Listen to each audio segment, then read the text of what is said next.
Fuel subsidy para sa mga magsasaka at mangingisdang apektado ng pagtaas ng presyo ng petrolyo ilalabas na sa Abril. Ayon sa DA, Pangulong Marcos tiniyak ang sapat at matatag na supply ng pagkain sa gitna ng tensyon sa gitnang silangan. Ang kasama natin sa balitang yan live si Radyoman Gerald Ulep. RMN Live Reports. Nakatakdang ipamahagi ng Department of Agriculture o DA sa mga magsasaka at mangingisda ang kanilang cash assistance sa buwan ng Abril. Ayon kay Agriculture Secretary Francisco Chu Laurel Jr., ipapamahagi ito sa Abril 6 at 7. Ayon sa kalihim, nasa 4,172,418 ang kabuang bilang ng mga magsasaka at mangingisda sa bansa na makakatanggap ng subsidiya sa 10 billion Presidential Assistance to Farmers and Fisherfolk Program. Makakatanggap ang bawat magsasaka ng 2,350 pesos ang bawat isa.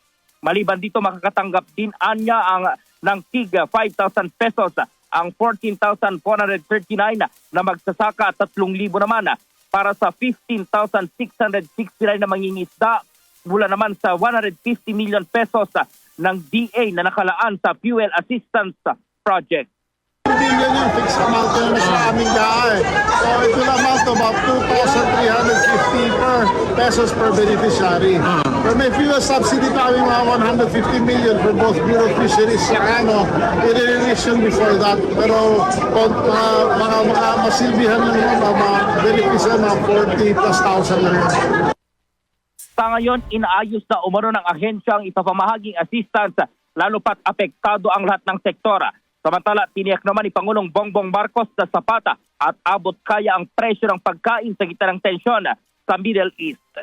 Tuloy naman ang pag-inspeksyon natin para tiyakin na ang food supply, hindi lang ang food supply, kundi ang presyo ng pagkain ay at the very least ay makikita natin ang ma-maintain lang natin sa dating level. Titignan natin, tuloy-tuloy pa ito dahil hindi natin malaman paano kasagan ang gera na nasa Iran, nasa Middle East. Kaya patuloy ang ating pag-inspeksyon para naman ang kabuhayan ng ating mga kababayan ay hindi masyadong maapektuhan. Si Pangulong Marcos at DA Secretary Chu Laurel Jr. ay magkasamang nagsagawa ng inspeksyon sa Agora Market sa San Juan City para alamin ang presyo at supply ng mga pangunahing bilihin. Kasama mo sa DZXL RMN Manila, Radyoman Gerald D. Ulep, Tatak, RMN. RMN Network News.